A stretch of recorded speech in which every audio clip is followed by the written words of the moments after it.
You are now watching the full recording of Christ-like Christian Church Sunday worship service. A time of worship, word, and transformation where Jesus is at the center. Dahil bago pa man tayo mahalin ng sino man, minahal na po tayo ng Lord. Amen. Siya po ang unang nagmahal sa atin. Kaya nararapat lamang po na itanghal natin ng Diyos sa pamamagitan ng ating pag-awit. Amen. I-focus po natin sa Lord ang ating mga puso at isipan. Sinabi nga po sa kanyang mga salita, hindi po espiritu ng takot ang ibinigay sa atin ng Panginoon, kundi espiritu ng kapangyarihan, pagmamahal, at pagpipigil sa sarili. Hindi po tayo naririto para sa ating mga katabi, para mapansin ng ating mga katabi. Nandito po tayo para sa ating Panginoon na nagmahal sa ating lahat. Kaya wag po tayong mahiyang sambitin ang awit na ito at maging panalangin din ng bawat isa na napakadakila ng pag-ibig ng ating Panginoon. Lumapit tayo sa Kanya ng may pagpapakumbaba. Ano man ang nasa ating loob, nasa ating damdamin, isuko natin sa Panginoon. Dahil papalitan ng Lord ng kagalakan, ng kapayapaan, ano man ang ating iniisip sa oras na ito. Awitan mo lamang siya ng iyong buong puso, buong isip, buong lakas at buong kaluluwa. Jesus.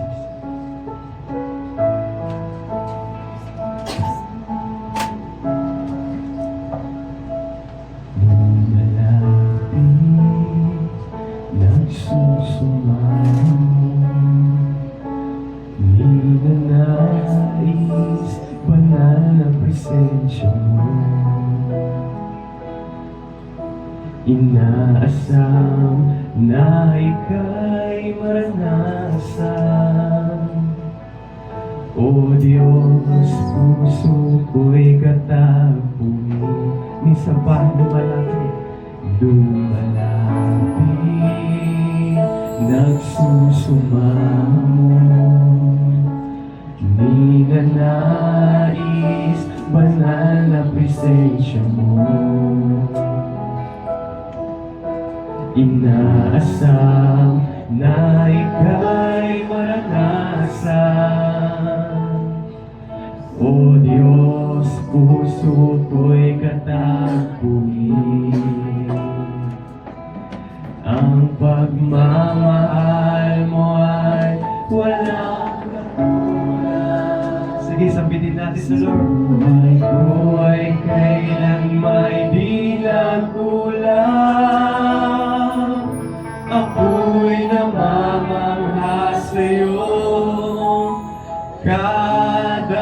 kadakilaan itatanghal kita, O Diyos, ikaw lamang.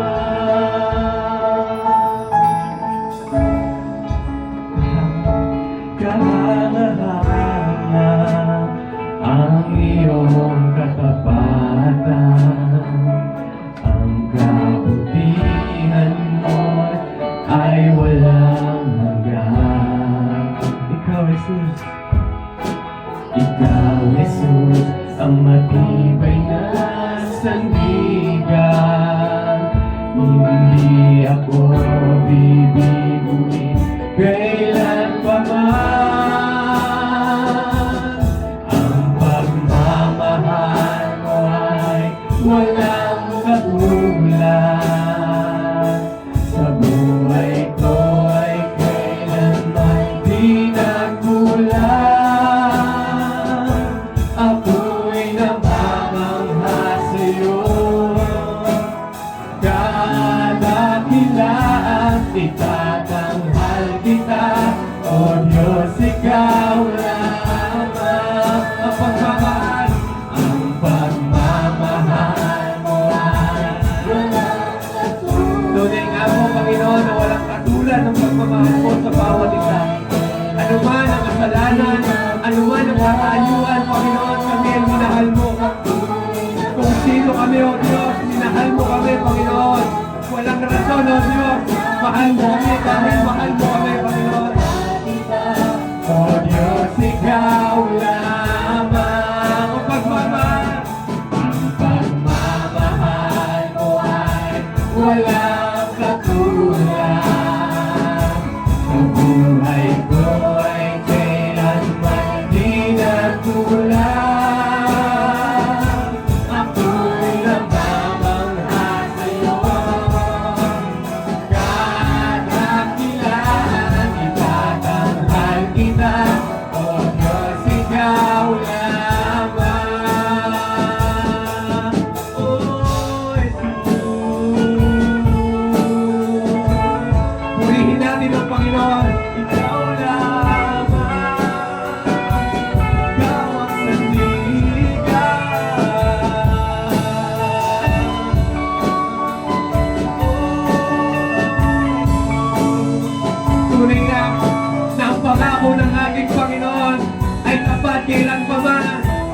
kapangyarihan ngayon at magpakailanman.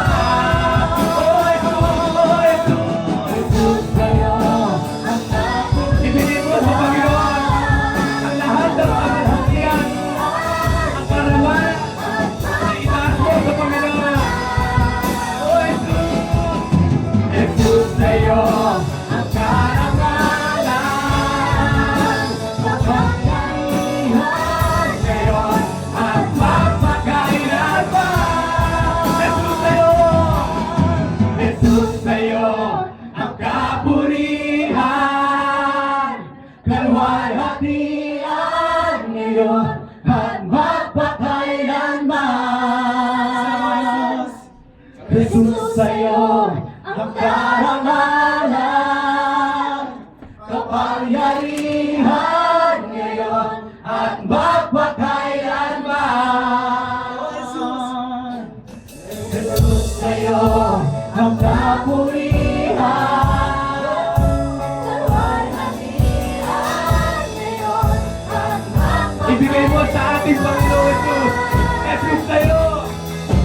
Jesus sa'yo ang karangalan, kapangyarihan ngayon at magpakailanman. Pupurihin ka,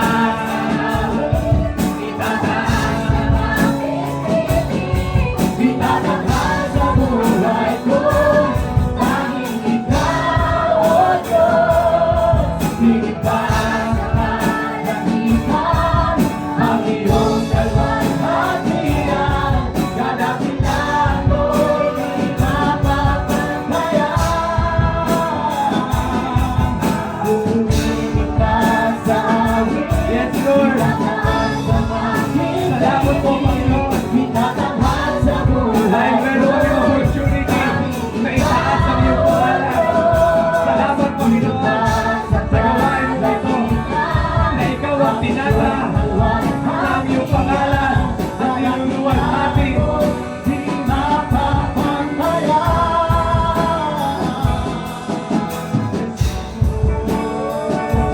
Purihin natin ang Lord.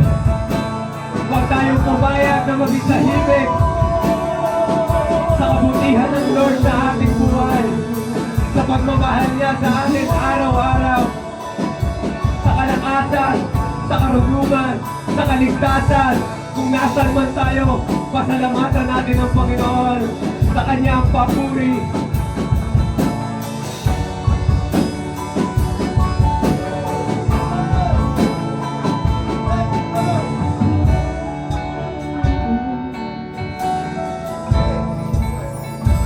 Thank you, Lord.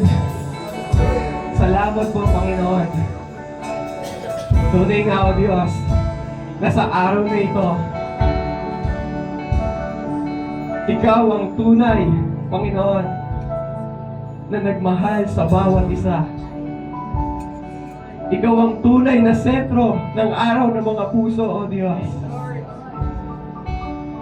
Ibinigay mo sa amin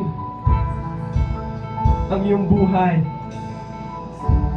para kami, O Diyos, ay magkaroon ng buhay na walang hanggan kasama ka.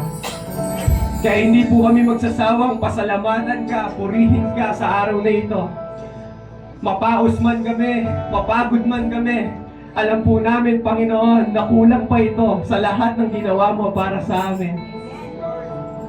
Kaya, O Diyos, sa iyo mataas ang papuri, pagsamba, luwalhati sa pangalan ng aming Panginoong Jesus. Ang lahat po'y magsabi ng Amen. Amen! Sino po dito'y nagpapasalamat dahil niligtas siya ng Panginoon? Patuloy po tayong magpapasalamat na may inda, may ngiti, may galaw sa ating mga katawan. Amen? Ready po ba kayo na igalaw ang ating katawan para sa Panginoon? Para purihin ang Diyos na buhay. Amen! Let's go! Salamat, Panginoon!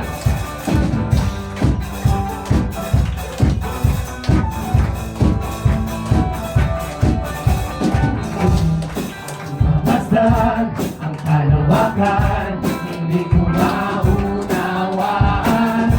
Ang iyong dahilan, kung bakit ako'y pinili mo inalagaan.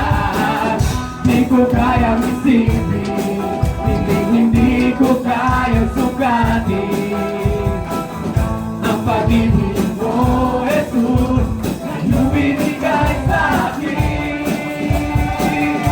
Salamat! Salamat, salamat, oh Jesus, sa pag-ibig mo. Walang ibang nagmahal sa akin na katulad mo. Salamat, salamat, oh Jesus, sa pag-ibig mo. Tayo'y magsasaya sa piling mo. Kung may pagsubok man, kung may pagsubok man o kagipitan, ako ay may lalaman. Tama po ba, amen? Ikaw ay susam, aking sandigan, hindi mo ko pababayaan. Di ko kayang isipin, hindi ko kayang sukatin ang pag-ibig mo, Jesus, binigay sa akin. Let's give thanks to the Lord. Salamat, salamat, oh Jesus, sa pag-ibig mo. Walang ibang nagmahal sa akin na katulad mo. Salamat, salamat, oh Jesus, sa pag-ibig mo. Ako'y magsasaya sa piling mo. Buhay ko na! Buhay ko na, purihin ka. Buhay ko na, sa'yo'y sumaba. Wala nang ibang naiisip pa. Sabihin po natin para sa Lord na maging buhay po natin ang purihin ng Lord. Maging buhay ng bawat Kristiyano ang sambahin ng ating Panginoon. Hindi pa salamatan ka. Buhay ko na, buhay ko na, purihin ka. Buhay ko na sa'yo sumamba. Wala nang ibang nanaisip pa, kundi pasalamatan. Sa uling pagkakataon, buhay ko na, buhay ko na, purihin ka. Buhay ko na, sa'yo'y sumamba. Wala nang ibang nanaisip pa, kundi pasalamatan ka. Pasalamatan natin ang Lord. Salamat, salamat, oh Jesus, sa pag-ibig mo. Walang ibang nagmahal sa akin na katulad mo. Salamat, salamat, oh Jesus, sa pag-ibig mo. Ako'y magsasaya Sa piling mo. isa pa. Salamat, salamat, oh Jesus, sa pag-ibig mo. Walang ibang Nagmahal sa akin na katulad mo. Salamat, salamat, oh Jesus, sa pag-ibig mo. Ako'y magsasaya sa piling mo. Ako'y magsasaya sa piling mo. Masaya po ba tayo? Ako'y magsasaya sa piling mo.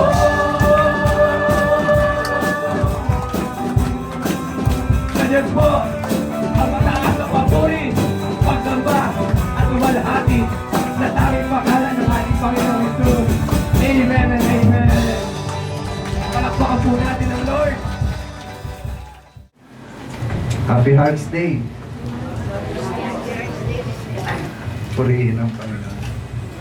Ayoko nito. Okay, so tayo po ay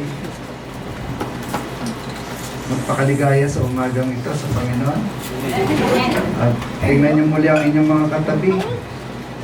At pagmasdan niyong maigi yung kanilang mga ngiti. Ay.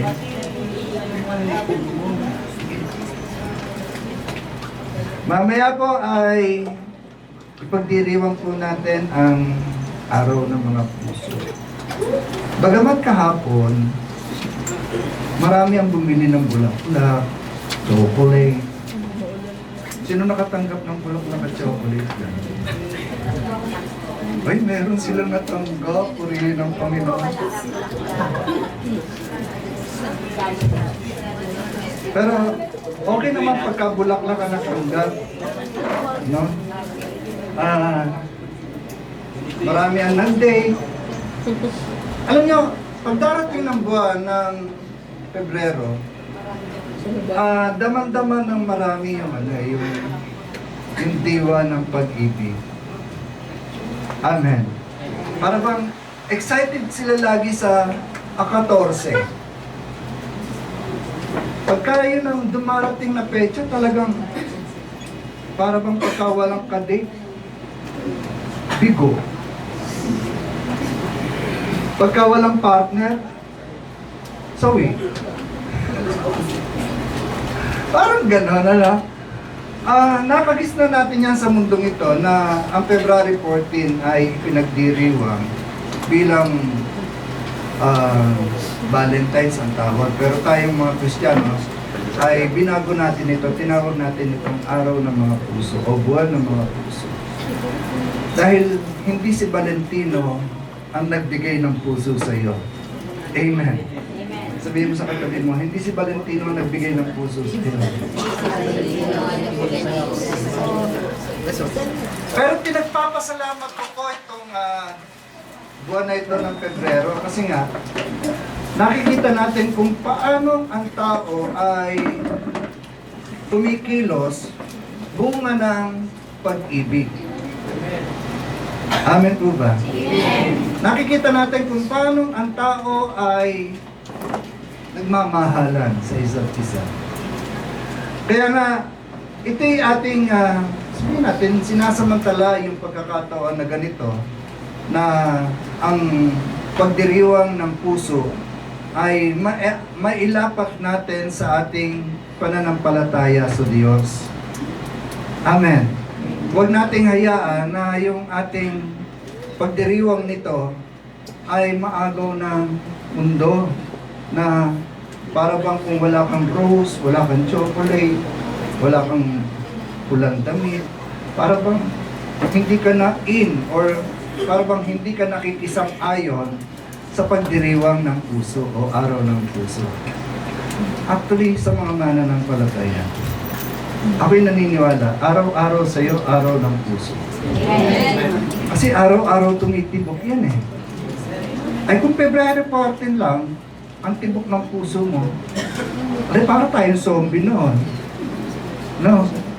February 14 lang ang ating gising.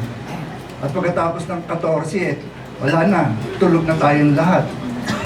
Kasi nasa tibok ng puso natin yung buhay natin. Amen. At bago tayo magpasimula, ang tema po ng mensahe ng Panginoon sa atin ngayon ay Forever Bright, Forever One.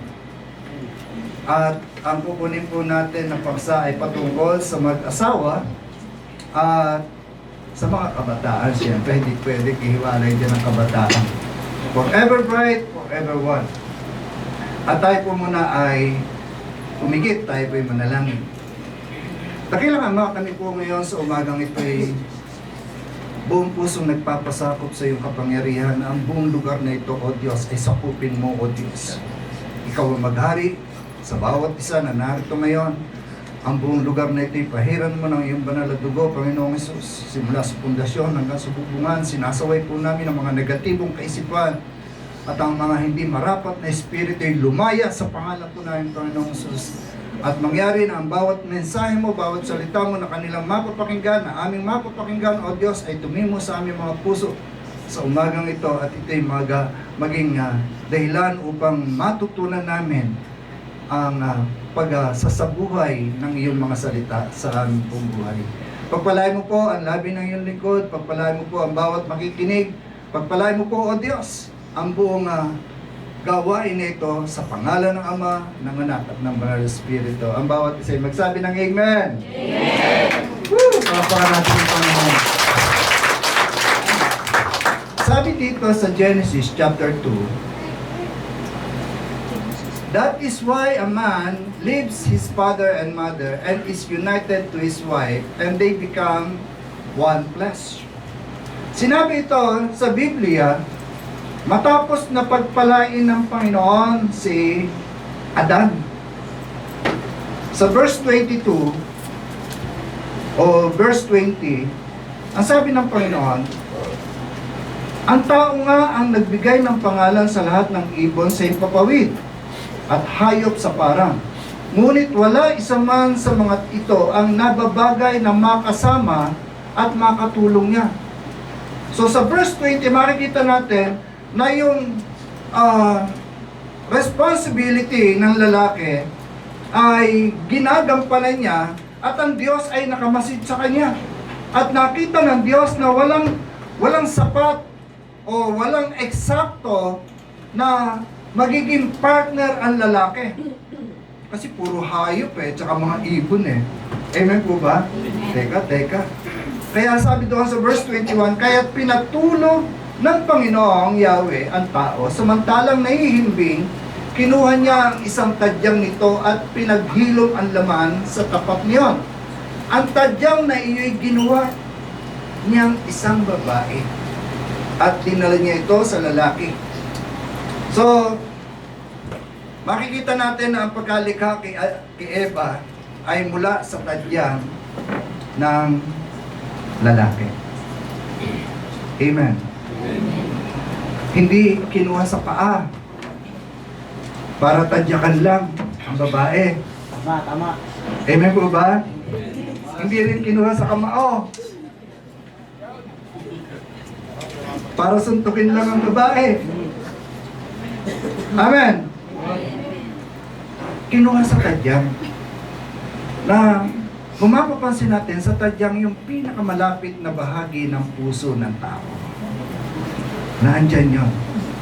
At kung mapapansin po natin, yung tadyang ang nagko-cover, ang siyang nagpo-protect doon sa puso. Amen po ba? Nakikinig po ba kayo? Kaya po, dito makikita po natin na sabi ni Adan, sinabi ng lalaki, sa wakas, narito ang isang tulad ko, laman ng aking laman, buto ng aking buto, babae ang itatawag sa kanya sapagkat sa lalaki siya'y kinuha. Kaya nga, dito makikita po natin yung kagandahan ng preparasyon ng Diyos sa buhay pangpamilya, sa buhay ng mag-asawa. Hindi nagmadali ang Diyos no kunin niya si Eva. Hindi. Tinignan niyo muna kung responsibility ng lalaki. Kasi ang utos ng Panginoon, pamahalaan mo, pangasiwaan mo ang lahat ng kanyang nilikha. At nakita naman ng Panginoon na itong si Adan, seryoso. Binigyan niya ng pangalan yung aso, yung pusa, yung leon, yung lahat ng hayop sa parang binigyan niya ng pangalan, maging yung mga ibon. Kaya po, masasabi natin na may taglay na talino si Adan. Amen po ba? Kasi yung bawat pangalan na ibinigay niya sa mga hayop sa parang, sa himpapawid, ay nagtataglay ng karakteristik o katangian ng bawat nilalang na yun. Amen. Isipin niyo, ang aso ay tumatawag. Ang pusa ay meow-meow. Amen po ba? Tapos ang mga tandang ay takla. Yung mga nakita natin kung gaano ang karunungan na meron siya. At dahil doon, nakita rin ng Diyos na seryosong sumunod dito si Adan. Amen. Kaya nga, dito makikita po natin na sa pamumuhay natin bilang mga tao, hindi tayo dapat nagmamadali rin sa pagpili natin ng mga kakapartner, especially sa mga kabataan. Amen. Tuloy muna natin. Forever bright. Yan po yung una. Forever bright. Para sa lahat ng tatay at nanay, o para sa lahat na narito, may tanong po tayo dyan eh. What is your love as a guiding light? What it means for us, as a couple, doon sa salitang forever bright. What it means? Ano ibig sabihin yan para sa inyo? Yung forever bright. Minsan, may nakita ko sa mga vlogger or reels. Nagtuturo yung teacher. Ang sabi, sige, tingnan natin kung alam nyo mga estudyante, ang mga tungkulin ginagampanan ng inyong nanay at tatay sa tahanan. Pag sinabing nanay, ano siya? Sagot ng mga estudyante, ilaw po ng tahanan, liwanag. Amen. O ang tatay, taga-pundi po.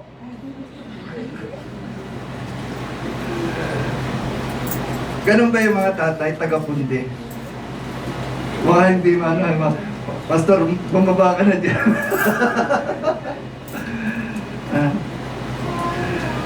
Pero may narinig ako sa vlog no? May napanood ako. Ang nanay ay ilaw ng tahanan. Tapos tinanong yung mga estudyante, ang mga tatay, adik po. Ang lupit no? Ibang klase na ngayon. Pero sa totoo, ang liwanag na hinahanap natin ay hindi lamang sa mga nanay. Dapat nga ang liwanag galing sa tatay eh. Amen po ba? Itong forever bright, lagay mo na nga doon ako sa ulo, sa forever bright. Love as a guiding light.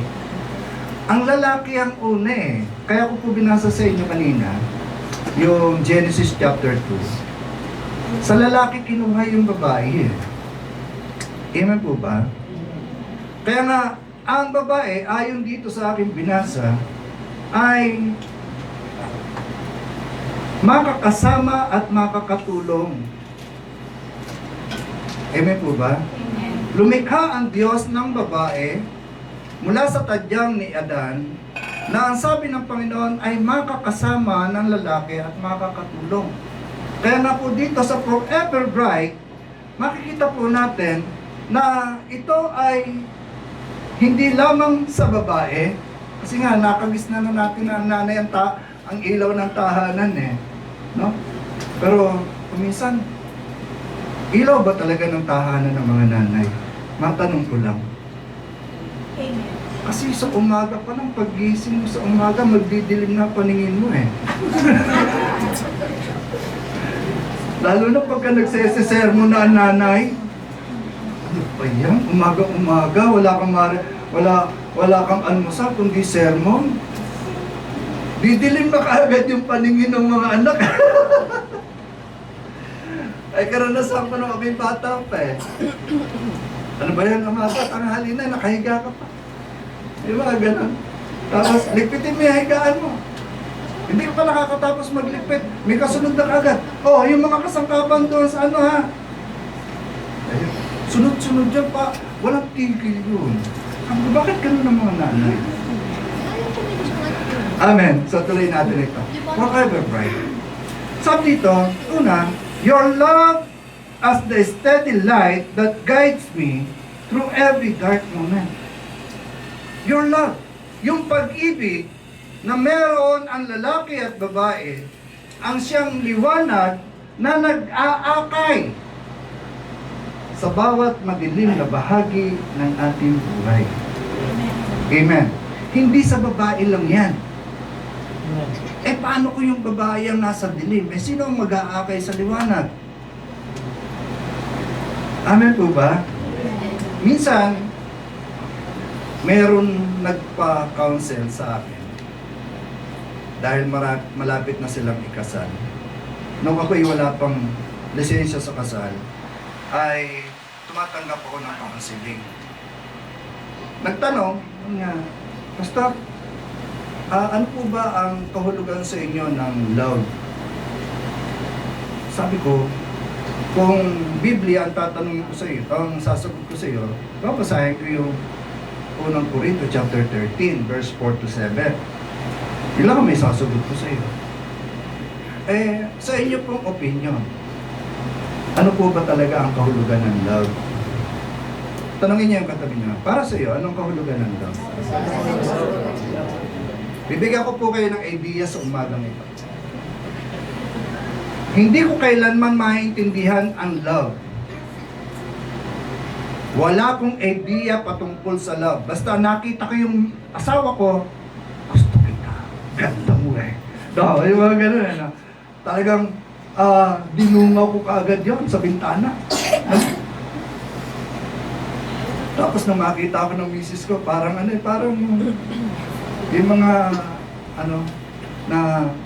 yung mga reels ngayon na natakot, nakakita ng mundo.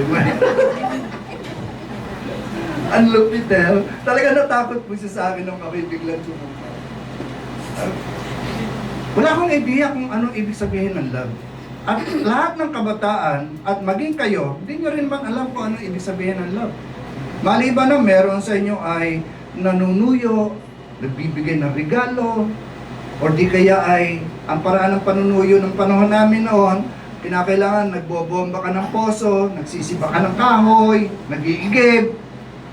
Nung panahon na ang misis ko ay napalipat doon, yung pamilya na napalipat doon sa San Jose, ay wala pa silang kuryente noon, Bulteco. Sino nakakaalam ng Bulteco? Ako taga-sindi ng Bulteco nila. Amen po ba? Sabi ko, yun ba ang kahulugan ng love?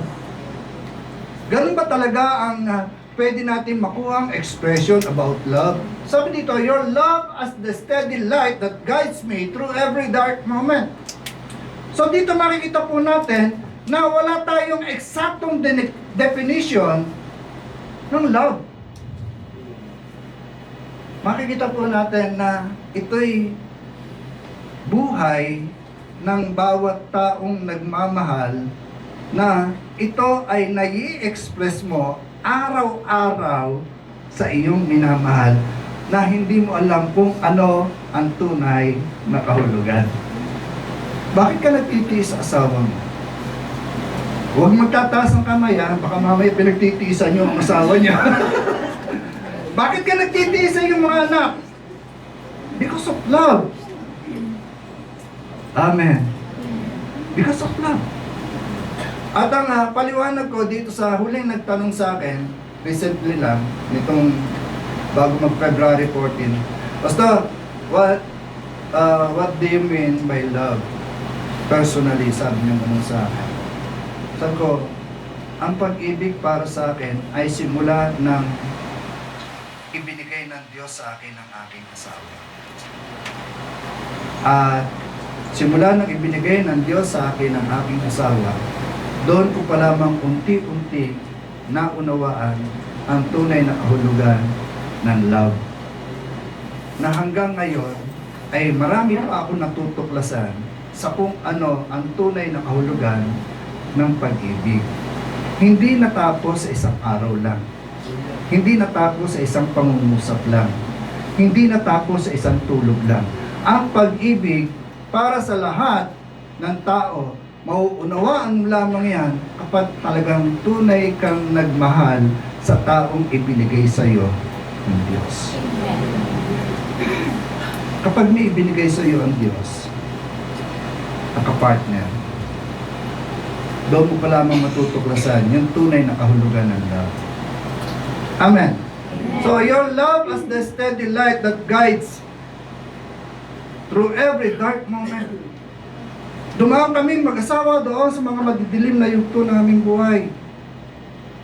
At kadalasan, ang nakita ko, lagi pera ang problema ng mag-asawa.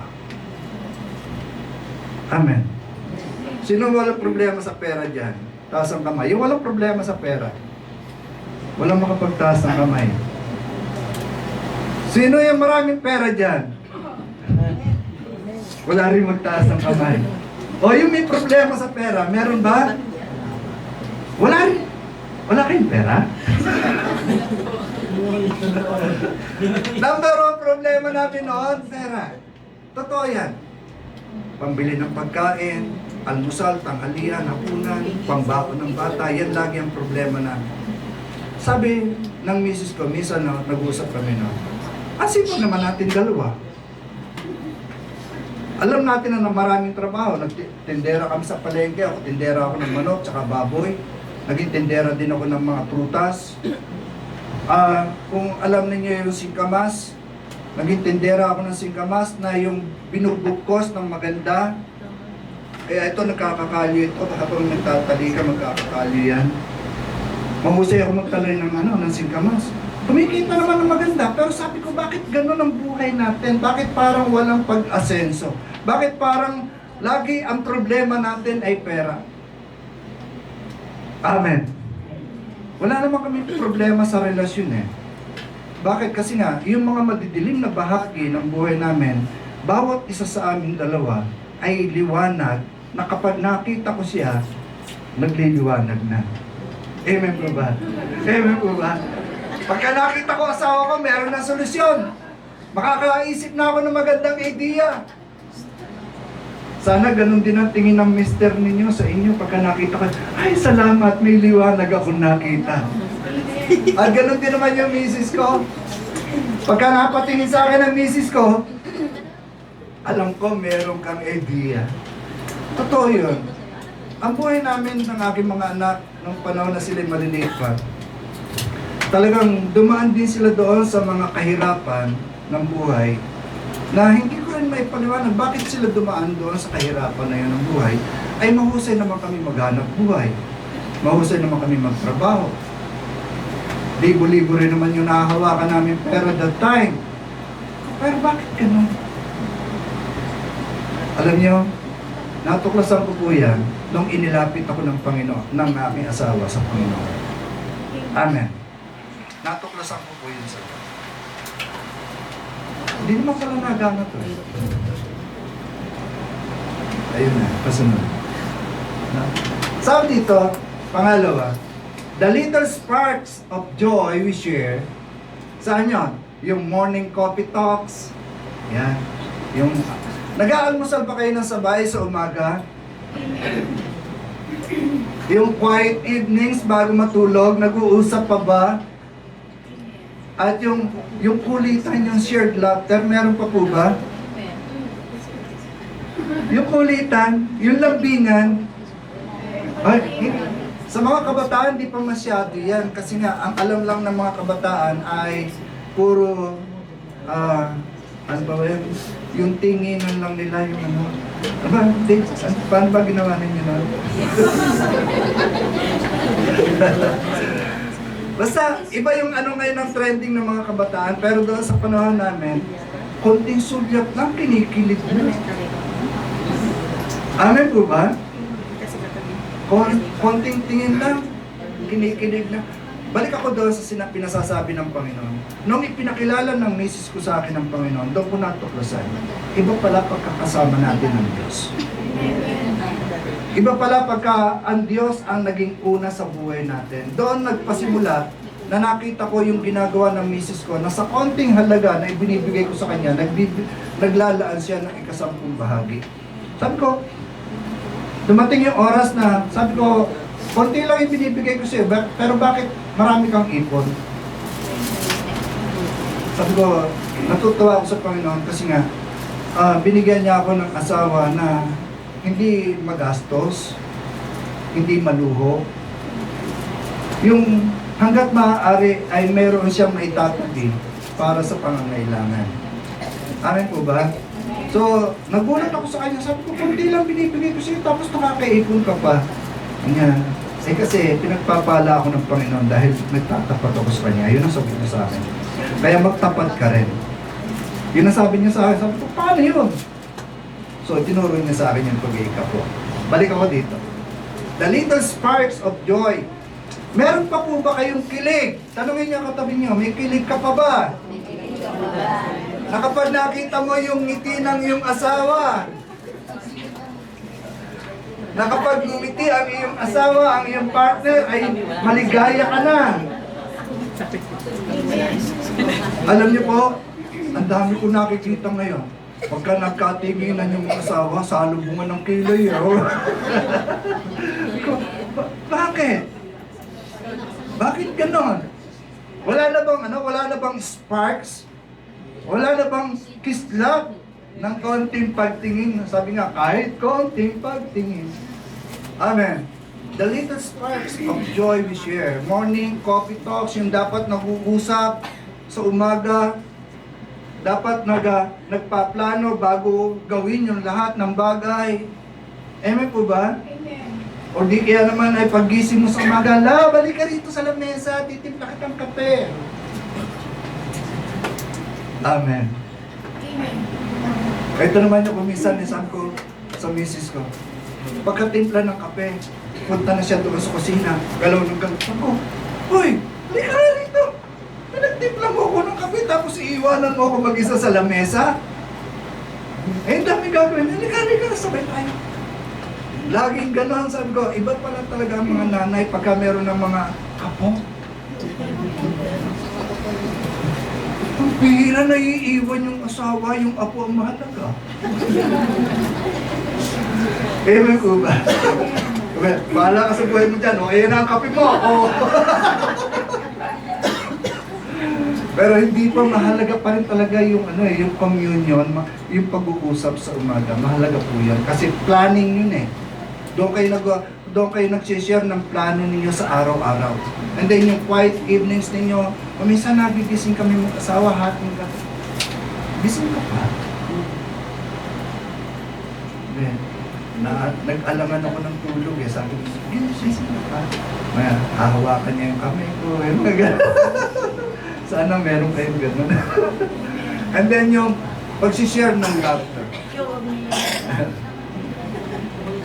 Hindi puro, pagka nag-share kayo, hindi puro utang yung pinag-uusapan. May babayaran tayo. Yari. Sa halip na masaya yung pag-uusap ninyo, nagiging malungkot tuloy. Pag-usapan ninyo yung nakalipas, nung nililigawan ka niya, nung nagpapakipot ka sa kanya. Pag-usapan nyo. And then, letter C, saan dito? Hindi ko na ginamit.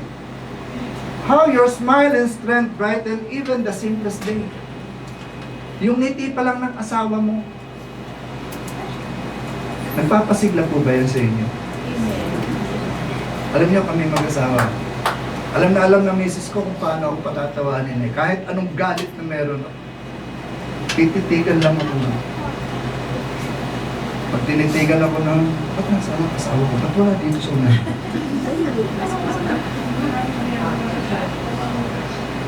Tapos, tuturo niyan yung butas ng ilong ko. Lumalaki yung butas sa ilong.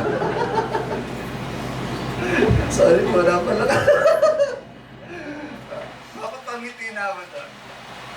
Kahit ano po yung argumento na meron kami, o anumang usapin na meron, madali niya ako makuha na patawanin. Ganun po kami mag-asawa. At siya rin naman po, kahit may tampo siya sa akin, alam ko po kung paano po siya malalambing. Dapat hindi mawala yun sa mag-asawa.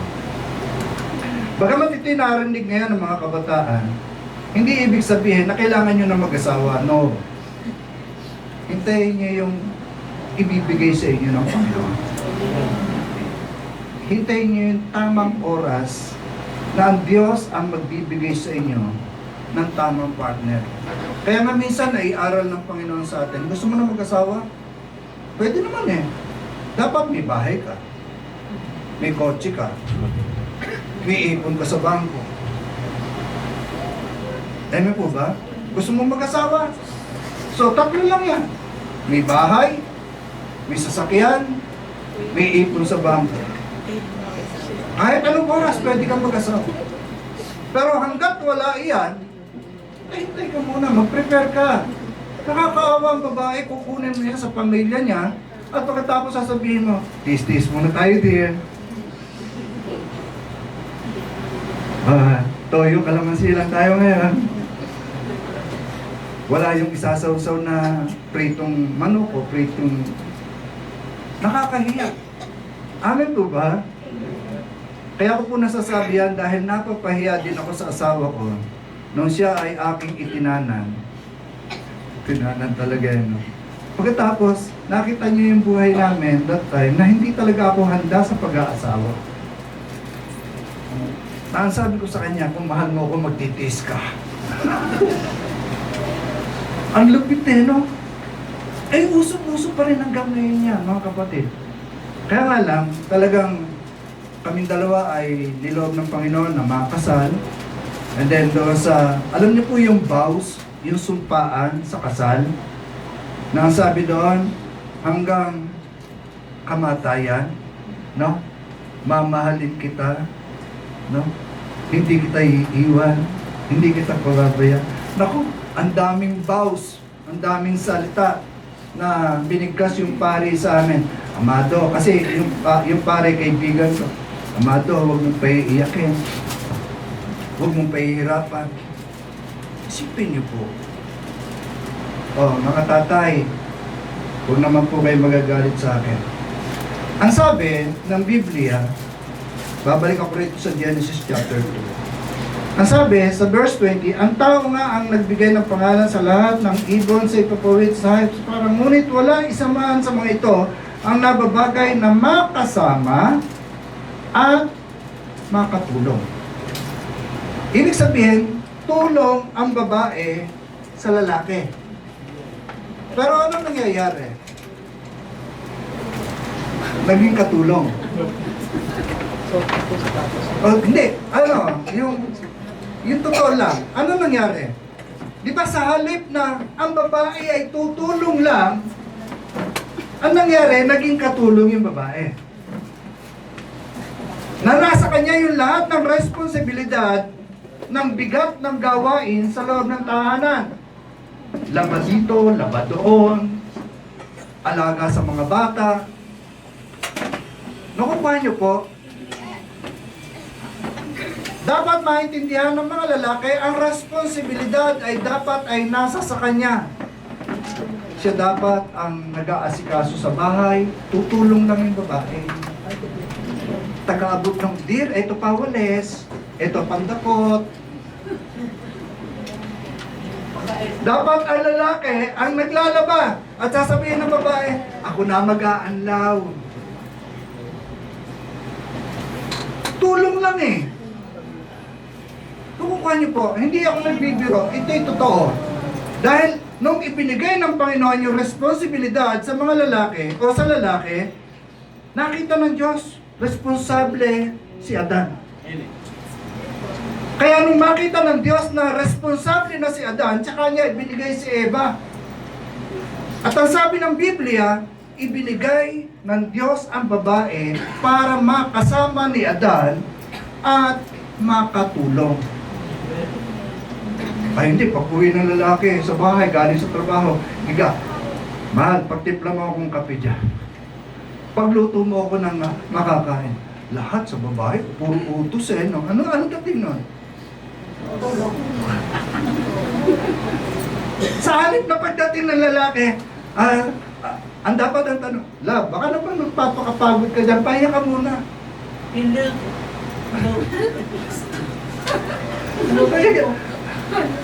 Pahinga ka muna, love. Eh, naku, maghapon ka rito sa bahay. Alam ko na ang trabaho mo dito sa bahay, walang pahinga. Ang problema, pagka lalaki ang nagtatrabaho sa labas, hindi niya nakikita talaga yung babae sa tahanan. Napagod. Alam niyo, pagka tumagal talaga ang relasyon na hindi nagkakakitaan at tuwing uuwi lamang sa bahay, para bang boss ang dating ng lalaki, makikita niyo na na unti-unti sa halip na masaya ang usapan, nagiging maasim. Nakuha niyo po, mga lalaki, ang responsibilidad ay hindi sa babae ibinigay sa atin. Kaya ako'y believe kay Nato. Grabe kong maglabas si Nato no? Kabundok yung labada pag naglalak Sabi ko, buti kaya ni Napo yung maglaban ng gano'n. Eh ako, hindi, hirap na ako sa paglalaba. Dati naglalaba rin ako, pero sumuko ako. Sabi ko lang, hindi kaya ng balakang ko. Kasi sabi ng misis ko, sige, ako naman, bahala na ako dyan. Ako, alam lang ng asawa ko itong message na to. Sabi ko, hindi siya papayag ng gano'n eh. Sabi ko, kaya bumili ng washing machine. Sabi ko, mag-washing machine ka, huwag kang ang hirap kasi maglaba. Amen po ba? Ang hirap ng gawain bahay, hindi yan para sa babae. Ang babae tutulong lang. Kaya dapat ang lalaki mahusay sa pagluluto, sa pag-aaluwage, kapintero yun, aluwage, no? Sa mga gawain bahay, dapat mahusay ang lalaki. Para yung babae, taga-abot lang ng martilyo. Taga-abot lang, tulong lang eh. Pero may nakikita ko dyan, babae yan naglalagari. Bakit ikaw naglalagari niya? Walang lalaki sa bahay namin. Yung tatay namin, ayun. Puro anak, sabi gano'n. Okay, forever one. Ay, baka tayo magtagal dito. Forever one. Forever one. Ano ibig sabihin? Tanungin niyo katabi niya, ano ibig sabihin sa inyo? Forever one. Hindi forever two. No? Tama yun. Forever one. Mahalaga na maintindihan ito, hindi lamang ng mga nanay at tatay, maging ng mga kabataan, mahalaga ang unity. Sabihin mo sa iyo katabi, mahalaga unity. Kung ikaw ay kabataan, mahalaga na ikaw ay kaisa ng iyong mga magulang sa pangarap, sa adhikain, sa layunin, dapat iisa kayo ng pamilya. At sa mag-asawa, dapat forever one lang talaga. Hindi lumikha ang Diyos ng maraming Eva mula sa tadyang ni Adan. Aba, ubus ang tadyang natin noon. Kung maraming kukunin tadyang, no? Abe, Amado, ilang babae ba ang gusto mo? Sige Lord, ubusin mo yung lahat ng tadyang. Ang dami noon. Pero isa lang eh. Sabihin mo sa iyong katabi, isa lang. Huwag kayong papayag na ang ibibigay na partner sa inyo ay merong nasa kaliwa, may nasa kanan, may nasa harapan, merong nasa likuran. Huwag ganon. Bagamat may mga reliyon po tayo na talagang pinaiiral nila yon, pero hindi po tama. Sa Biblia, isa unity and lifelong bond. Ito po yung ibig sabihin ng forever one. Sa anumang aspeto ng buhay, sa kabataan man o sa mag-asawa, dapat unity. Amen. At ang sabi nga dito, sa forever one, our bond that unites us as partners, best friends, and teammates in life. Ang mag-asawa hindi dapat nag-aaway. Bagamat may argumento. Hindi mo mawawala yung argumento, pero hindi ibig sabihin, pag may argumento, sasabunutan mo na yung babae. Talagang tigas ng ulo mo. Sabi niya, our bond, ang inyong pagsasama, ay dapat nagkakaisa bilang magka-partner, bilang magka-partner, bilang mag-best friend, and then teammates. Pag sinabi teammates, para kayong isang koponan na kung ano ang naiisip ng isa, sasang-ayon ka agad. Kung ano yung play, kung ano yung magiging galaw, susuporta ka. Amen po ba? Parang basketball yan eh. Ilan ba naglalaro sa basketball? 5, di ba? 5. Isa lang yung nagdadala ng bola. Pero sa pagdadala niya ng bola, meron siyang 4 na papasahan. Amen po ba? Kaya doon nagwawagi ang isang kupunan pagka hindi swapang yung may dala ng bola. Amen po ba? Amen po ba? Ganon din naman sa tahanan.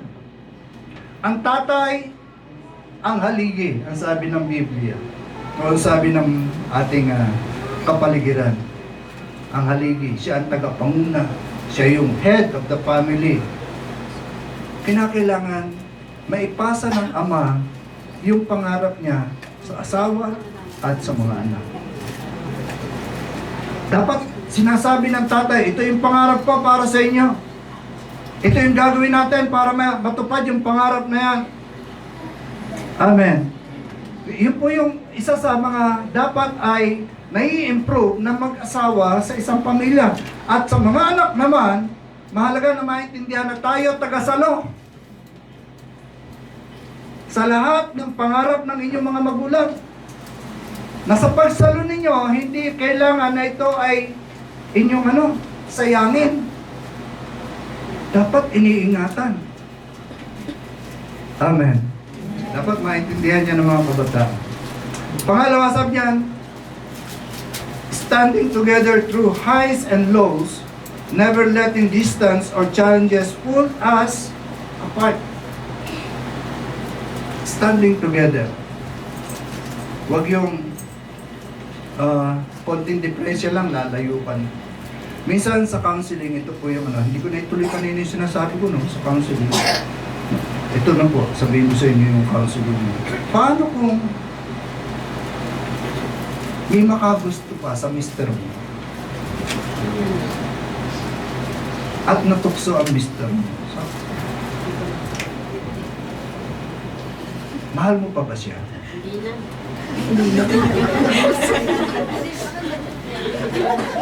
Sabawa, may nakagusto sa mister mo tapos natukso, syempre mahal mo pa ba siya? Pastor naman, daming tanong ibang usapan yun. Yun ang sagot sa akin ng lalaki. No?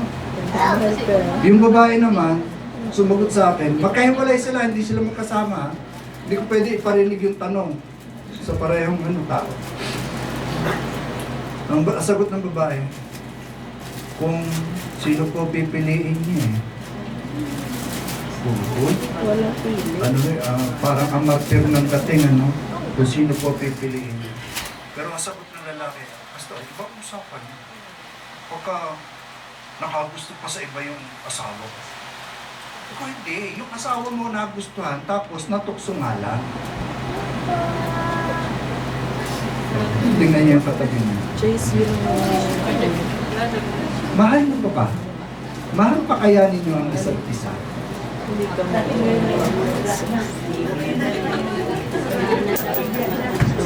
So, wala na forever pagka ganon. So dito, standing together through highs and lows. Ano ibig sabihin? Sa mga pag-angat o pagbaksak, kinakailangan standing together. And never letting distance or challenge pull us apart. Pagka may mga hamon sa buhay, hindi kayo dapat na paghihiwalay. Bakit? Kasi ang Diyos, ang siyang nagbigay ng pahintulot sa inyo para kayo ay magkasama. Di ba? Kaya kayo nagpapakasal, saksi ang Diyos. Sa lipunan natin, papel lang naman yun Marriage contract lang naman yun sa lipunan natin. Pero wala kayong makikitang marriage contract kay Eva at kay Adan. Amen po ba? Ang Diyos ang nagkasal sa kanila. Iba yung sa espiritual, iba yung sa material. Mas matindi yung kasal na ibinigay ng Diyos. Kaya ang tao, sa panahon natin ngayon, lagi humahanap sila ng patibay, katunayan na ang Diyos ang saksi sa kanilang ginawang sumpaan. Amen. Kaya yung tanong na yun, sabi ko daw sa lalaki, baka hindi mo pa talaga mahal ang asawa mo o yung mapapangasawa mo. Kasi ang tunay na nagmamahal, handang unawa. Amen. Minsan, naikwento ko na ito, yung aking kapatid na pangatlo, lalaki, nagkaasawa siya. May anak din sila. Pagkatapos, yung babae ay nagkagusto pa sa iba. Sumama. Alam yan ang mga nakakakilala sa akin. Tsaka doon sa nakakakilala sa akin kapatid. Sumama yun. Yung aking kapatid, siyempre, in despair, bigo. Tapos, pagka pinag-uusapan yung kanyang asawa, pinagtatanggol pa niya. At kung minsan, sinisisi pa niya yung mga kapatid ko na, walang tigil ang bibig. No? Kasi siyempre, kapatid no? Pinagtatanggol mo pa yan ganyan. Tumahimik na kayo. Sabi ganun ang aking kapatid na lalaki. Minsan nag-usap kami. Sabi ko sa aking kapatid, ba't ayaw ka pang maghanap ng makakasama mo sa buhay? Sumama na sa iba yung Ay, kuya. Bumalik lang siya. Tatanggapin ko pa rin siya. Ako napahiya, sabi ko. Ibang klase ito. Sabi ko ganun. Talaga? Wala naman, ibang laman ng puso ko. Hindi lang siya. Alam niyo po yung bago niya iniwanan yung babae ay tumangay ng 1 million na utang. At ang aking kapatid na lalaki ang siyang nagbayad doon sa 1 million na utang. Doon sa palengke. Ang tindi. Ako nabayaran niya yung utang. Kasi manggagawa po ng alahas yun. Yung aking kapatid. Pero sumalangit na ang kanyang kaluluwa. Ilang taon na rin siyang patay. Kasi nga, sa kanyang kabiguan, nilulod niya ang kanyang sarili sa inom ng alak. Yun po yung naging resulta. Nabagamat hinihikayat ko siya palapit sa Panginoon, hindi po talagang sabi niya, kuya, dito na lang ang buhay. Ang kalungkot, di po ba? Tapat magmahal tapos niloko lang. Paano kung ganon ang mangyari? Amen po ba? Standing together through highs and lows. So yung forever sa tao, hanggang dito lang sa lupa. Ang forever na meron tayo, laging tatandaan, nasa Panginoon. Pangatlo, amen. Pangatlo, you build your life as one, sharing dreams, supporting each other's growth, and creating hope. Kaya kailangan, kung may kapartner ka, dapat magkaisa kayo na patibayin talaga yung buhay ninyo bilang isa. Sabi nga doon sa kasal, nandyan yun kay Marcos chapter 10 verse 9. Therefore, what God has joined together, let no one separate. Ang sino mang pinagsama ng Diyos ay hindi na pwedeng paghiwalayin pa ng tao. Nakalimutan ko yung isang verse na hindi na sila dalawa, kundi isa. Amen po ba? So, kinakailangan magkaisa na buuin talaga yung buhay ninyo bilang isa. Amen. Ngayon, pagdating sa mga kabataan, mahalaga po mga kabataan na kayo rin naman ay bahagi ng pamilya ng inyong mga magulang. Kinakailangan maging kaisa din po kayo sa kanilang pangarap at dikain sa buhay. Amen po ba? Building your life as one, sharing dreams, supporting each other's growth. Kinakailangan yung paglago niya sa espiritual, sa kung ano pa man bagay, kinakailangan masuportahan ito ng bawat isa. Hindi tayo dapat kanya-kanya. Bagamat sa panahon po natin ngayon, marami na akong napakinggan mga kabataan. Paglaki ko, ang sabi ng mga kabataan, iiwan ko pamilya. Bakit ganun? Kasi nga, ang dami natin nakita, si tatay, ate, si nanay, tong itera, bingotera, uuwi ang mga anak, walang pagkain, maghahanap ng uniform, nasa labada pa, hindi pa nalalaban. Mga ganun yung buhay ng iba. Tapos, papasok sa eskwela, walang baon, hindi naaasikaso. Naalala ko tuloy yung mga taong 2016 dito sa Langkiwa, 2016. Ginagawa pa lang yung phase 3 and 4. Phase 3. Ang daming mga kabataang babae ang nag-iikot-ikot at nangihingi ng pagkain. At nausog yan noon na Sa konting halaga lang, ang kapalit ay ang katawan. Tapos yan sa phase 4, ganun, phase 3. Nakakalungkot sa ko. Kaya nung dito may mga pumupunta sa ko, huwag kayo sa Diyos kayo magtiwala. Huwag niyong ibigay ang inyong katawan sa konting halaga. Ano po ba? Mga kabataan na nawasak ang kanilang mga pangarap dahil hindi nagkaisa ang kanilang mga magulang. Amen. So para sa atin sa umagang ito mga kapatid, buuin natin ang ating pamilya sa patnubay ng Diyos. Hindi binigay sa atin ng Panginoon yung forever para dito lamang sa lupa. Ang forever natin kasama siya. Amen. Ano yung sabi ng Panginoon? Gaya na lamang ang pag-ibig ng Diyos sa lahat upang ang sinumang sumampalataya ay hindi mapahamak kundi magkaroon ng buhay na walang hanggan. Forever. Eternal. At yon ay sa pamamagitan ng ating Panginoong Hesus na ibinigay ng Ama para sa atin. Amen.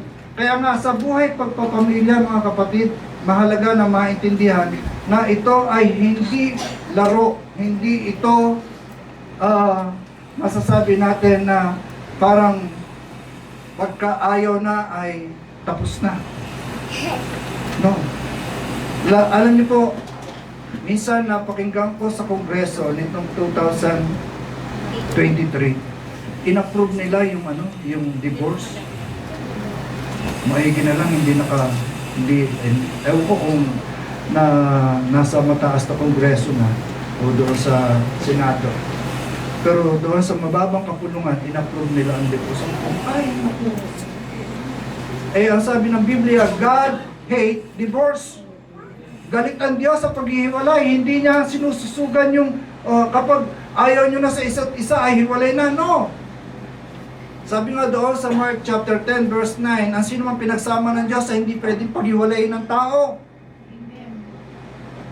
Kaya ang bawat isa na pinagsama ng Diyos dapat magsuportahan sa isa't isa, magmahalan. Amen. Hindi kayo, sabi nga, Pastor, wag kang sa amin, wag kang magagalit sa amin, Pastor, kasi ang lambingan namin puro away. Ayun, alam nila Brother Jerry yung luma namin bahay doon sa Dalapas.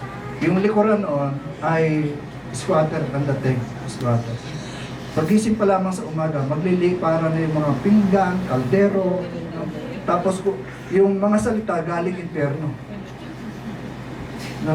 Galing impyerno yung mga salita, demonyo ka, demonita ka, yung mga ganon. So, talagang sabi ko tinataas ko ang kamay ko, ang Panginoon, baguhin mo po ang buhay ng mga tao.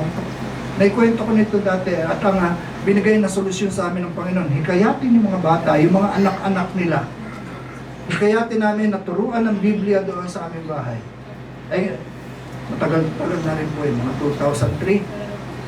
Nung yun po ay aming gawin. At ngayon, malalaki na yung mga bata. Yung Forever Bright, ito po ay sumisimbolo sa walang tigil na liwanag sa loob ng tahanan.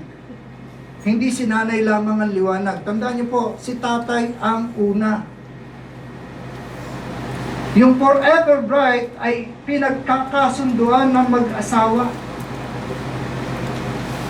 Pinagdidesisyonan nila na sila'y maging liwanag sa kanilang pamilya, sa kanilang mga anak. Kaya pag minsan tama yung ginagawa ng iba, na kapag nag-away sila, tahimik na. Sino po yung pagka nag-away, tahimik lang? No? Yung wala kang marinig na salita. Kami naman mag-asawa, minsan pagka hindi namin mapigil ang pagsasalita, lumalayo kami. Hindi namin pinaparinig sa aming mga anak. Kasi hindi tama yung marinig eh. Alam niyo po ba, pagka galit kayo, lahat ng lalabas sa bibig ninyo, puro masakit. Ikaw kasi, sasabihin ng isa, di mas lalo ka namang ikaw. Di sagot naman ng isa, di ikaw na nga. Ikaw na magaling, ikaw na mahusay. Walang katapusan. Amen po ba? Hindi na namin pinapakita, hindi namin pinaparito. Tama po yun. Kung minsan magkatabi kayo, magkatalikod, sa higa, okay lang yun. Basta magkatabi pa rin. Pero pag gising kinabukasan, dapat holding hands. Amen po ba? Sumisimbolo po yung forever bright doon sa walang putol na liwanag. Dapat kahit ano ang mangyari sa buhay ninyo, dapat may liwanag. Hindi si nanay lang, hindi si tatay lang. Dapat magkakaisang liwanag. Forever one. Mahalaga na ito ay naka-sentro sa inyong buhay. Iisa lang. Walang iba kundi ang Diyos. Hindi nyo mapapatibay ang inyong pamilya kung wala ang Diyos. Kinukwento ko na sa inyo kanina. Hindi ko matutuklasan kung paano uunlad ang buhay hanggat hindi ipinakilala sa akin ng aking asawa ang Panginoon. Nung ipinakilala sa akin ng aking asawa ang Panginoon, doon ko lang nakita na kaya pala ako hindi umaasenso, kaya pala hindi kami umaangat sa buhay dahil wala ang Diyos sa puso. At nung isinuko ko ang puso ko sa Panginoon, yung buhay ko, nasabi ko na ito sa inyo. Sabi ko, Lord, magkaroon ako ng agreement sa iyo. Bahala ka sa pamilya ko. Susuko ko buhay ko sa iyo. Tinupad naman ang Panginoon. Mga kapatid, panahon na para ang pamilyang Kristiyano ay maging solid sa Panginoon. Pag sinabing solid, forever ka, forever one ka, forever ka kay Lord. Hindi mo kayang kontrolin o iayos ang buhay mo at ng asawa mo at ng mga anak mo. Hindi mo kaya. Maniwala po kayo. Sinubukan ko na yan. Nung isinuko ko lang ang buhay ko sa Panginoon, doon pa lamang nagkaroon ng kontrol. Bakit? Kasi ang Diyos ang may kontrol. Yung hindi ko kaya, ginawa ng Panginoon. Hindi ko kayang baguhin ang aking anak, ang aking asawa, o yung sino mang mga tao sa paligid ko, hindi ko kayang baguhin. Ang Diyos ang makapagbabago sa kanila. Ganon ang ginawa ng Panginoon sa buhay ko. Nung isinuko ako ng aking asawa sa Panginoon, ang Diyos ang gumawa ng pagbabago sa buhay ko. Ganon din naman sa inyo. Hindi kayo nabago ng inyong nanay o tatay, ng iyong asawa. Wala kung sino man makapagbabago sa inyo. Tanging ang Diyos lang. Hindi ka magdedesisyon pumunta rito kung hindi ang Diyos ang nag-udyok sa iyo na makinig ngayon sa umagang ito. Amen po ba? Kaya kinakailangan yung salitang forever one, it is a unity and lifelong bond to God. Sa Diyos po yan. Amen. Ano ba sabi dito sa unang Korinto? Dito po tayo magtatapos. Love is patient. Sabay-sabay po natin basahin. 1, 2, 3. Love is patient, love is kind, does not envy, It does not boast. It does not proud. It is not self-seeking. It is not easily angered. It keeps no record of wrongs. Ito yung pag-ibig na meron ang Diyos. Ito yung pag-ibig na ipinapasa ng Diyos sa atin lahat. Kaya yung forever, nasa Diyos. Kaya pag binasa po natin yung huling talata ng 1 Corinthians chapter 13, ang pinakadakila sa lahat, walang iba kundi ang pag-ibig. Amen po ba? Kung ganito ang pag-ibig, ang tanong, nagpe-persevere ka ba? Nagtsatsaga ka ba? Halimbawa, tamad yung napangasawa. Pagtsatsagaan mo ba yun?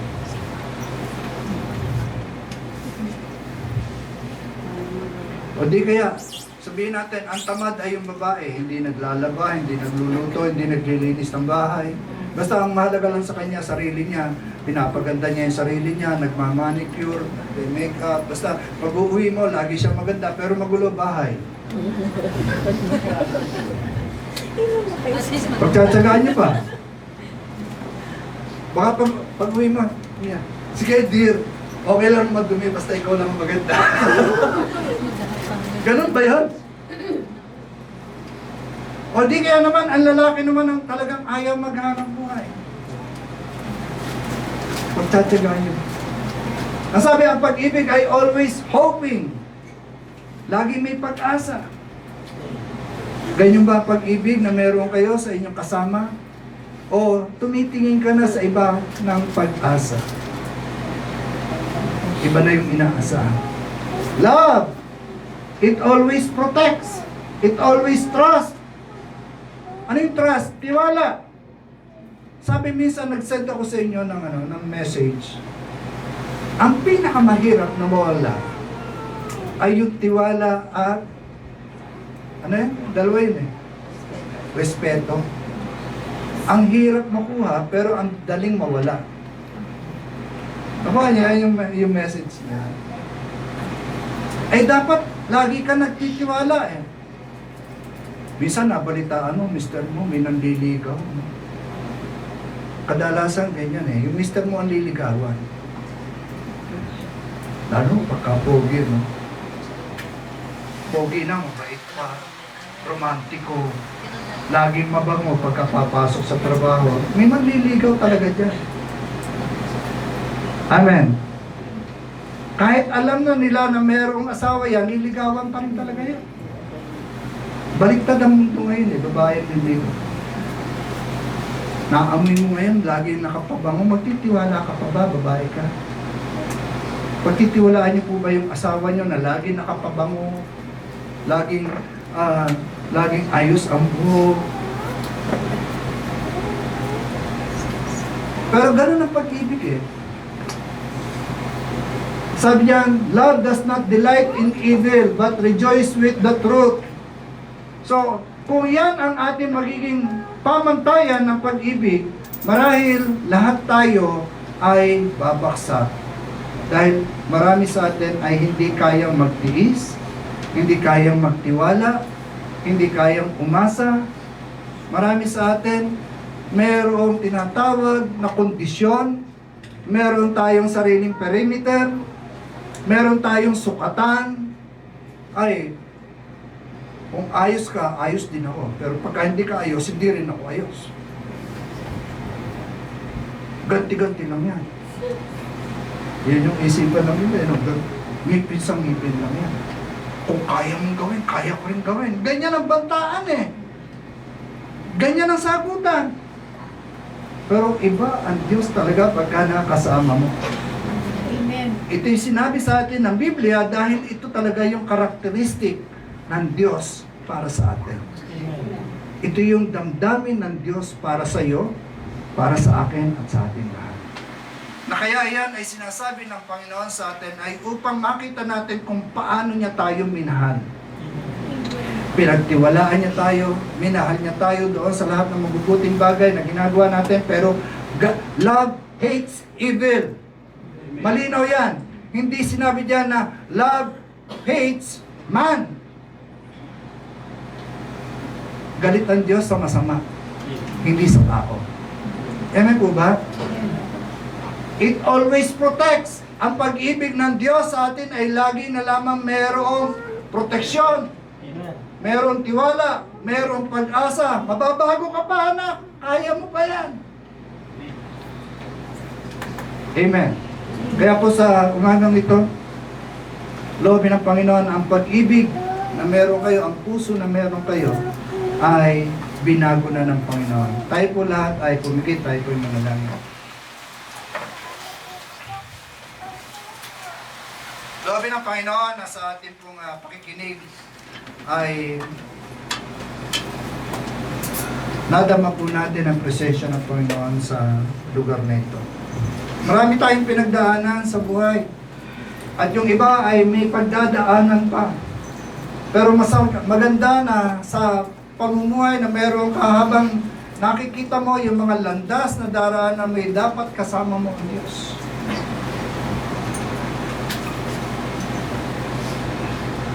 Sabi nga ng Panginoon sa atin,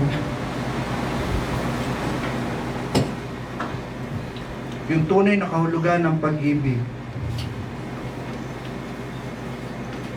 ay hindi basta naisulat lamang sa Biblia. Ang kahulugan ng pag-ibig ay ipinararana sa iyo ng Diyos araw-araw. Na kung paano niyang ipinarana sa iyo araw-araw ang pag-ibig niya, yun ang gusto ng Diyos na maging kahulugan ng pag-ibig para sa iyo. Kung paano kang minahal ng Diyos, kung paano pinakitunguhan ka ng Diyos, kung paano inalagaan ka ng Diyos, kung paano tinugon ka ng Diyos, sinamahan sa lahat ng pagkakataon, yon ang magiging pakahulugan mo sa tunay na kahulugan ng pag-ibig.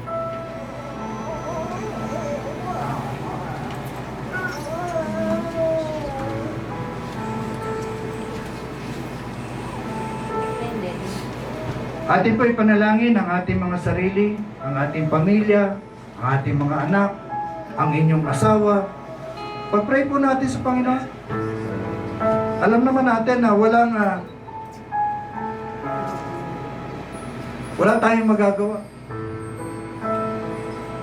Ano man ang mga meron ang ating mga mahal sa buhay, wala tayong magagawa doon hanggat ang buhay nila ay hindi nila nailalapit sa Panginoon.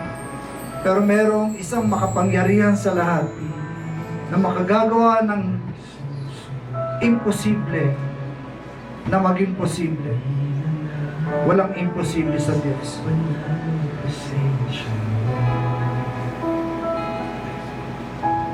Inaasam na ika'y maranasan.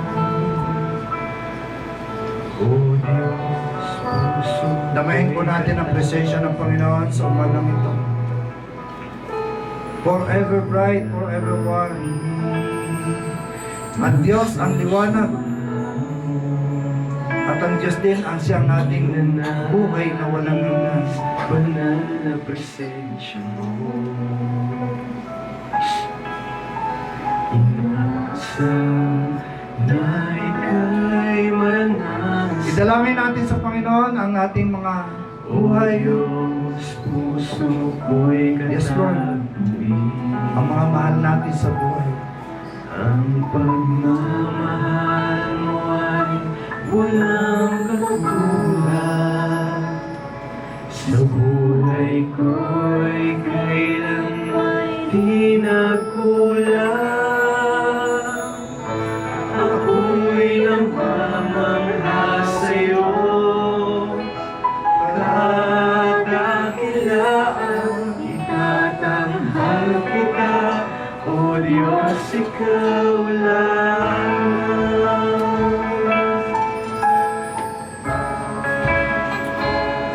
Jesus. Dakilang Diyos, akin pong nilalapit sa iyo ang bawat pamilya, bawat kabataan na narito ngayon. Gawin mo, O Diyos, na ang kanilang pananampalataya ay tumibay. Lobin mo, O Diyos, na sa pagdiriwang na ito ng araw ng mga puso, O Diyos, ay patuloy na maranasan nila ang kilos ng iyong pag-ibig sa buhay po nila. Matalim sa kanilang mga puso ang kahalagahan na ikaw ang siyang maging liwanag, na ikaw ang siyang maging patibay ng aming pong mga pananampalataya. Sa bawat mag-asawa na narito, O Diyos, dalangin po namin na ikaw ang maging sentro ng kanilang buhay na pagsasama, ikaw ang maging sentro ng kanilang pamilya, ng kanilang mga anak, ikaw ang maging sentro ng kanilang hanap buhay. Pagpalain mo po ang bawat pamilya na meron po kami, O Diyos, sa lugar na ito. Pagpalain mo rin po ang bawat adikain, bawat pangarap. Pagpalain mo po, O Diyos, ang bawat ambisyon na meron po sila, ang kanilang mga partner na naghahanap sa ibayan dagat. Dalangin po namin, dalangin mo po silang professional, dalangin mo po silang ingatan, dalangin po namin kung meron pa silang mga kahilingan, O Diyos, kung meron pa silang mga hinaing, dalangin po namin iyong pagpalain sa pangalan ni Jesus, sa pangalan ni Jesus. Dalangin din po namin ang bawat relasyon, ng bawat pamilya na meron po kami na dito ay tumibay, tumibay sa pangalan ni Jesus. Yes, Lord.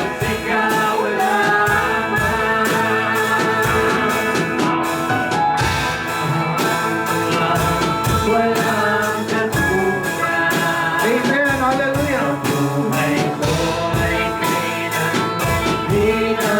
Maring nakita sa ating mga kamay sa Panginoon. At sasamantalahin natin ang pagkakataon, manalangin ka.